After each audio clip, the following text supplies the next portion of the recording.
शिवसेनेकडनं आज देशव्यापी आंदोलन पुकारण्यात आलेलं आहे। माझा कुंकू माझा देश। माझ्यासोबत बोलण्यासाठी अनिल परब साहेब आहेत। परब साहेब, ज्या पद्धतीने घोषणा करण्यात आली होती की भारतातनं पाकिस्तान संदर्भात जे हल्ले झाले होते त्यामुळे झेलम नदीचं पाणी आणि रक्त हे एकत्र वाहू शकणार नाही, काय नेमकं बोलाल आता या एकूणच आजच्या सामन्याच्या एकूण भूमिकेवर? ज्या वेळेला पहलगामचा भाड हल्ला झाला त्यावेळी भीमदेव थाटामध्ये पंतप्रधानांनी घोषणा केली होती की रक्त आणि पाणी एकत्र होऊ शकत नाही, माझ्या बहिणींच्या सिंदूर त्याचा बदला मी घेईनच। आणि आज आपण बघतोय की केवळ जय शहा हा बीसीसीआयचा सर्वेसर्वा असल्यामुळे त्याच्यासाठी आज हा सामना खेळवला जातोय।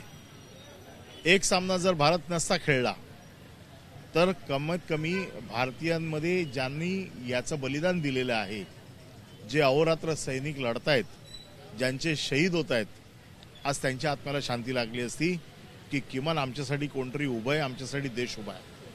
आणि म्हणून त्या सिंदूरची आठवण ते जरी विसरले असतील तरी शिवसेना पक्ष विसरलेला नाही।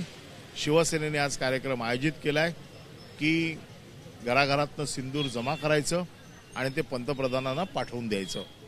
किमान ह्यामुळे तरी त्यांना सिंदूरच्या बाबतीत केलेल्या घोषणांची आठवण होईल। शहीद कुटुंबियांकडनं देखील आजच्या या सामन्यावरती नाराजी व्यक्त केली जात आहे, तर दुसरीकडे या संपूर्ण खेळाकडे राजकीय दृष्ट्या न पाहता इंटरनॅशनल लेवलवरती हा सामना आयोजित करण्यात आलेला आहे। त्यामुळे प्रत्येक जण हा सामना बघतील आणि नितेश राणेंनी खास करून आपल्या नेत्यांवरती मिश्किल भाषेत टीका केलेली आहे, त्याला काय उत्तर द्याल? नितेश राणेला टीका करण्याची आमची पात्रताच नाहीये, कारण नितेश राणे हा काय टीका करण्याच्या लायकीचा नाही। हाच नितेश राणे जेव्हा काँग्रेसमध्ये होता त्यावेळेला भारतीय जनता पक्षाला काय बोलत होता हे सगळे तुमच्याकडे व्हिडिओ आहेत। त्याच्यामुळे असे जे दलबदलू असतात त्यांच्या बाबतीत आम्ही कधी बोलत नाही। त्यांना ह्याच कामासाठी फक्त ठेवलेलं आहे की त्यांनी असंच बोलत राहावं आणि त्यांना त्यांचं ते काम प्रामाणिकपणे करतायत, त्यांना जे काय सांगितलेलं आहे ते करतायत।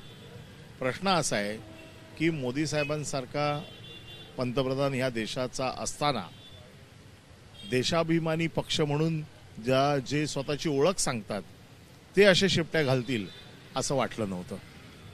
शेवटचा प्रश्न आहे, खरं तर शिवसेनेकडनं हॉटेल मालकांना देखील एक इशारा दिलेला आहे की जो हा सामना हॉटेलमध्ये दाखवला जाईल त्याचं हॉटेल बंद पाडलं जाणार आहे शिवसेनेकडनं। आव्हान तर केलेलं आहे, कृपया कोणी असा प्रयत्न करू नये। आणि केला सर केला तर शिवसेना आपल्या स्टाईलने बघेल काय करायचं ते।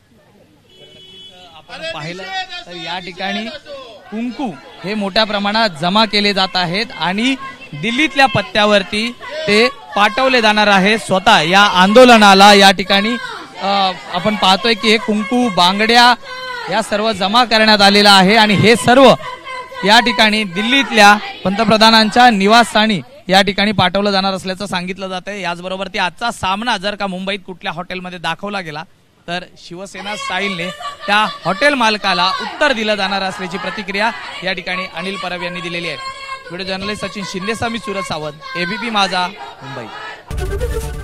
एबीपी माझा, उघडा डोळे बघा नीट।